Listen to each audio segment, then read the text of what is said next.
தமிழக சட்டமன்றத்தில் ஆளுநர் உரைக்கு நன்றி தெரிவிக்கும் தீர்மானத்தின் மீது தமிழக முதலமைச்சர் ஜோசப் விஜய் ஆற்றிய பதிலுரை அரசியல் வட்டாரங்களில் பெரும் வரவேற்பை பெற்றுள்ளது. சுமார் 43 நிமிடங்கள் நீடித்த இந்த உரையில் முதலமைச்சர் தனது அரசின் எதிர்கால கொள்கைகளையும் ஊழலுக்கு எதிரான கடுமையான நிலைப்பாட்டையும் மிகவும் தீர்க்கமாக பதிவு செய்தார். இதில் அனைவரையும் கவர்ந்த முக்கிய அம்சம் ஒன்றை விரிவாக காணலாம். சட்டமன்ற பதிவுகளின்படி முதலமைச்சர் விஜய் இந்த உரையின் பல்வேறு முக்கிய கட்டங்களில் நாம் என்ற வார்த்தையை பயன்படுத்தி கூட்டு பொறுப்பையும் மக்கள் நலனுக்கான ஒற்றுமையையும் வலியுறுத்தி பேசியது அனைவரின் கவனத்தையும் ஈர்த்துள்ளது. குறிப்பாக எதிர்க்கட்சிகளின் விமர்சனங்களுக்கு பதிலளித்து அவர்களை அரவணைக்கும் தொனியில் பேசிய முதலமைச்சர், நாம் கொள்கை ரீதியாகவும் நிலைப்பாடுகள் ரீதியாகவும் வேறுபட்டிருந்தாலும் மக்கள் பணி செய்வதுதான் நம் அனைவருக்கும் இருக்கும் முதன்மை நோக்கம் என்றும் அதனால்தான் நாம் அனைவரும் மக்களால் அங்கீகரிக்கப்பட்டு சட்டமன்றத்திற்கு வந்துள்ளோம் என்றும் குறிப்பிட்டார். மேலும், நாம் கருத்தளவில் வேறுபட்டாலும் மக்கள் பணி என்ற நோக்கத்தில் மாநிலம் சார்ந்த விஷயங்களில் நாம் ஒன்றிணைந்து பயணித்தால் தமிழ்நாடு எப்போதும் எதிலும் முதன்மை மாநிலமாக திகழும் என்றும் அவர் நம்பிக்கை தெரிவித்தார்.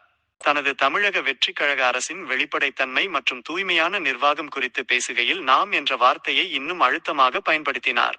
மக்களின் பணத்திலிருந்து ஒரு பைசாவை கூட நாம் தொடமாட்டோம், பிறரையும் தொட அனுமதிக்க மாட்டோம் என்றும், யாராவது தொட்டால் நாம் அவர்களை சும்மா விடமாட்டோம் என்றும் ஊழலுக்கு எதிரான தனது அரசின் சமரசமற்ற கொள்கையை திட்டவட்டமாக முழங்கினார். அதே நேரத்தில் எதிர்க்கட்சிகளின் வெளிநடப்பு மற்றும் அரசியல் விமர்சனங்களுக்கு தனது பாணியில் பதிலடி கொடுத்த முதலமைச்சர், இதேபோல நையாண்டியாகவும் கிண்டலாகவும் தொடர்பில்லாத குட்டி கதைகளை பேசவும் கூட நாம் அறிவோம் என்று குறிப்பிட்டார். எதிர்க்கட்சியினர் அவையில் இருந்தால் சில சைகைகளை செய்து காட்டியிருக்கலாம் என்றும் இப்பொழுதும் கூட நாம் அதை செய்யலாம், அதில் தவறில்லை என்றும் சற்று நகைச்சுவை கலந்த நையாண்டியுடன் பேசினார்.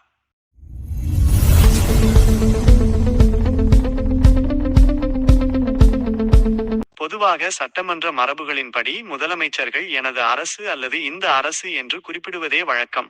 ஆனால் இன்றைய உரையில் முதலமைச்சர் ஜோசப் விஜய் அவர்கள் சட்டமன்ற உறுப்பினர்கள் அனைவரையும் உள்ளடக்கியும் மக்களின் பிரதிநிதியாக தன்னை நிலைநிறுத்தியும் பல இடங்களில் நாம் என்ற வார்த்தையை பிரயோகித்து பேசியுள்ளது அவரது புதிய அரசியல் அணுகுமுறையையும் சட்டமன்ற கூட்டுப் பொறுப்பின் மீதான அவரது மரியாதையையும் காட்டுவதாக அரசியல் விமர்சகர்கள் கருதுகின்றனர்.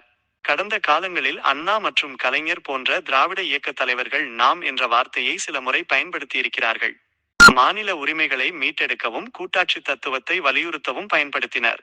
தற்போதைய முதலமைச்சர் ஜோசப் விஜய் அதே நாம் என்ற வார்த்தையை ஊழல் ஒழிப்பு மற்றும் வெளிப்படையான நிர்வாகத்தை முன்வைக்கும் தனது புதிய அரசியல் கோட்பாட்டிற்கான அடையாளமாக பயன்படுத்தி வருகிறார் என்பது குறிப்பிடத்தக்கது.